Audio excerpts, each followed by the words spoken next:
Čau, malé vysvetlenie pred týmito videami. Tieto následovné videá sú moja príprava na prezentáciu, prednášku, ktorú som dával na konferencii WordCamp 2016.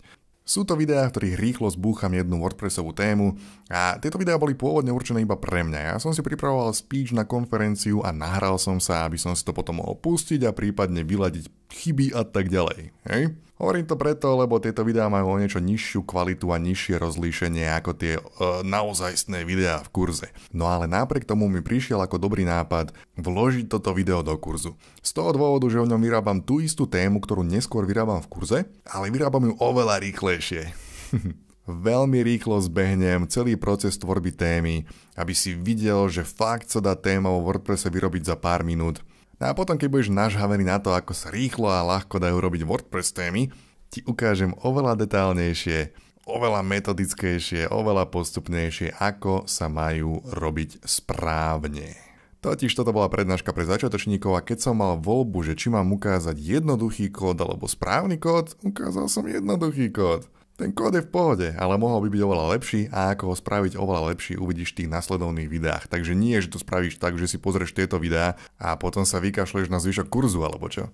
Tieto videá sú len taký predkrm, taká chuťovečka pred tým, ako sa pustíme do naozajstného WordPress žrádla. Čiže ja spravím stránku veľmi rýchlo, použijem WordPress ako moje CMS alebo PHP framework, nebudem sa až tak veľmi zastavovať a vysvetľovať veci do detailu, iba použijem WordPress, ako keby mne klient dodal design, že chce stránku a ja musím zariadiť, aby všetky texty a články a galérie, všetok obsah mohol kompletne sám upravovať cez admin rozhranie. Ja zbúcham stránku a keď nebudeš celkom rozumieť, čo robím a prečo, nevadí, pretože potom pretočíme pásku na úvod a vysvetlím všetko. Od inštalácie cez admin rozhranie, cez WordPress databázu, šablóny, hooks, filtre, template files, všetko podrobne, pomaly, postupne, detálne. Čiže mne by sa páčilo, keby si pozrieš tieto videá, kde rýchlo spravím stránku a budeš si hovoriť, že čo? Čo to, jak to A potom si pozrieš videá, kde všetko postupne vysvetlím a potom sa vrátiš a pozrieš videá, kde rýchlo zbúcham stránku znova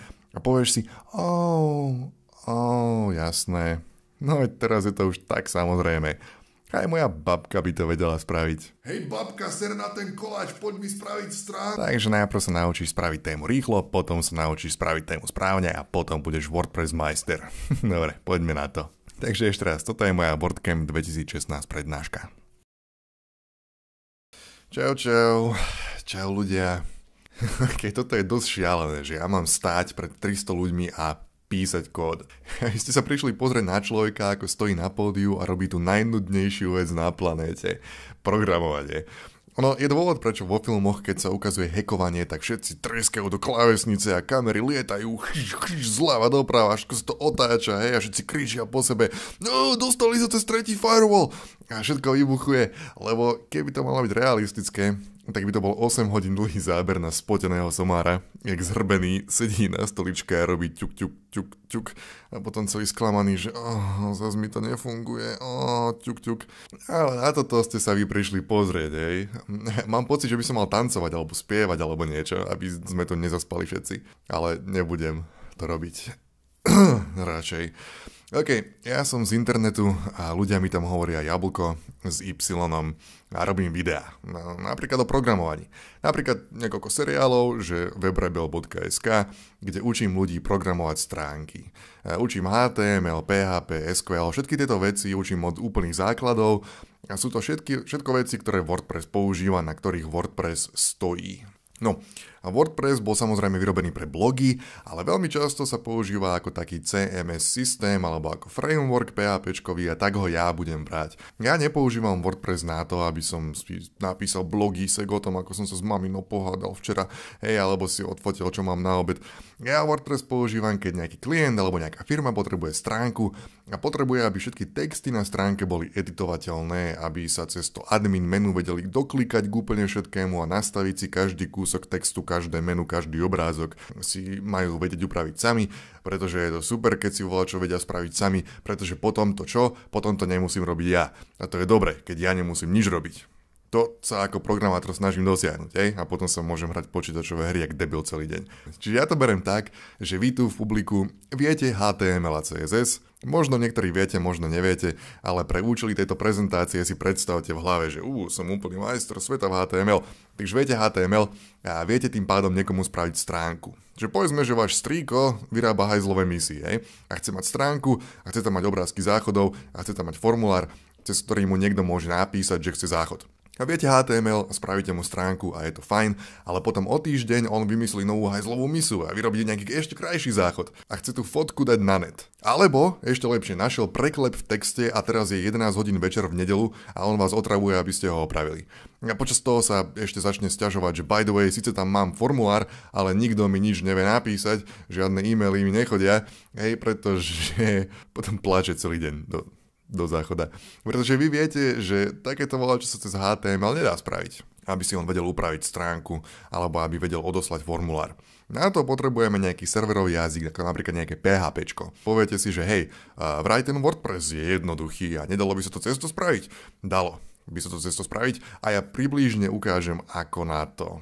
Spravím veľmi jednoduchú stránku a spravím ju jednoducho, spravím toľko, koľko stihnem a ak sú to nejakí WordPress programátori, tak sa budú chytať za hlavu, že robíš to nesprávne. Ja viem, že to robím nesprávne. Alebo že by som to vedel spraviť lepšie. A ja sa tu ale budem snažiť to spraviť s čo najmenej PHPčkom pre účely tejto prezentácie.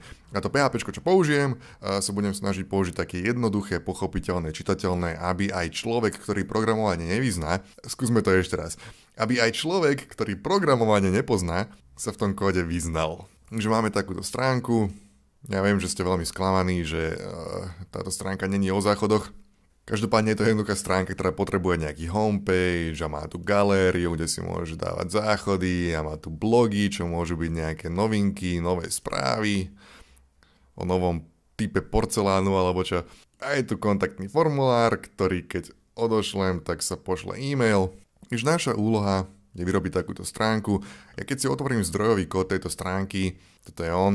Naša úloha je teda pomocou WordPressu vyrobiť podobný HTML kód, ako mám tento tu. Akurát, že namiesto toho, aby tu boli nejak natvrdo vyplnené všetky hodnoty, tieto texty, prípadne tieto obrázky, budú cez WordPress admin rozhranie uložené v databáze. A spôsob, akým to my spravíme, je, že my si vytvoríme tému a tá téma bude obsahovať kostru toho HTML kódu, ale v nej budú také špeciálne miesta, kde poviem, že hej, PHPčko, vlož mi sem nadpis článku, hej, vlož mi sem obsah článku, povedzme, hej. Čiže bude to stále HTML, ale vo vnútri budú roztrúsené také PHP značky, ktoré povedia, že sem sa vtiahne menu, sem sa vtiahne nadpis. A tak podobne. Potom v tomto HTML kóde je dôležité, že povedzme, že celý tento obsah, ktorý som teraz označil, je identický prakticky na každej jednej podstránke, takže to bude nejaká hlavička môjho dokumentu, potom celý tento zvyšný obsah je prakticky rovnaký znova na každej jednej podstránke, to bude petička mojej stránky. Jediné, čo sa bude meniť, sú tieto samotné obsahy v strede stránky. A ešte, čo je dôležité, tuto v headeri je body class, nastavený na home, na galerie, nastavený na galerii. A od tohto, rovnako na ostatných podstránkach, od tohto sa odvíjajú tieto pekné background farby. Čiže ešte to budeme musieť natrepať do WordPressu, aby sa nám tam ten body class prihodil. Každopádne, potrebujem spraviť tému. Ja už tu mám nainštalovaný WordPress, mám tu pridané nejaké tie články. Keď sa pozriem do admin rozhrania, tak ja som si do pages nahádzal všetky tie pages, hej, že mám tu podstránku home, kde sú texty, to je presne ten istý text, ako je tu, hej, rovnako všetky ostatné pages. Potom tieto blogové posty na podstránke blog som si uložil samozrejme ako post cez rozhranie. A pokračujeme na budúce. Ja som Jablko,